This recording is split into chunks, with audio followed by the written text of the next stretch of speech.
Hello all. So Michael నా favourite pop star Michael life ని సినిమాగా తీశారు. వాళ్ళ వారసుడే మిస్టర్ జఫర్ జాక్సన్ హీరోగా చేశారు. సూపర్గా చేశాడు అబ్బాయి. అయితే అసలు డాన్స్ మైకేల్ జాక్సన్లా బిహేవ్ చేయటం, ఓ మై గాడ్, అసలు దింపేశాడు అంతే. నేను ఆయన ఫ్యాన్ కాబట్టి, ఆయన మ్యూజిక్ బాగా ఇష్టంగా వింటా కాబట్టి అప్పుడప్పుడు వీడియోస్, ఇంటర్వ్యూస్ అన్నీ చూసేసాను. అసలు రిపీటెడ్గా చూసేది ఆయన సాంగ్స్.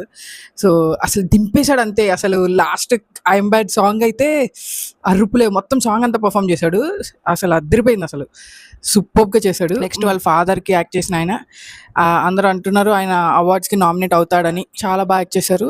సో సినిమా కథ అంటే ఆయన బేసిక్ స్టోరీ ఉంది కదా, చైల్డ్హుడ్ అండ్ ఆయన రైజింగ్కి వచ్చినప్పుడు ఆయన ఏం ఫేస్ చేశారు అవన్నీ చూపించారు. చాలా కొంచెం నెగిటివ్ రెస్పాన్స్ అయితే వచ్చింది, కానీ ఓవరాల్గా సినిమా వచ్చేసి సాంగ్ టు సాంగ్, బిటెడ్ సాంగ్ ఎలా వచ్చింది, ఇప్పుడు ఐఎమ్ బ్యాడ్ సాంగ్ ఉంది, ఐఎమ్ బ్యాడ్ సాంగ్కి ముందు ఏమై ఉంటుంది అని దాన్ని రాసుకున్నారు. స్క్రీన్ ప్లే అలా రాశారు, ఏ సాంగ్కి ఏం జరిగింది ఆయన లైఫ్లో, దాన్ని బట్టి ఆ సాంగ్ ఎలా పుట్టింది. సూపర్. మైకేల్ జాక్సన్ అని అసలు ఇంకా అబ్బాయి అయితే అట్లే ఉన్నాడు. అది స్క్రీన్ మీద చూసి సూపర్ థ్రిల్ ఫీల్ అయ్యాను. అసలు అందరూ, అది వచ్చిన వాళ్ళందరూ మైకేల్ జాక్సన్ ఫ్యాన్సే కదా. సో అసలు అరుపులు కేకలు సూపర్ సూపర్ వాచ్.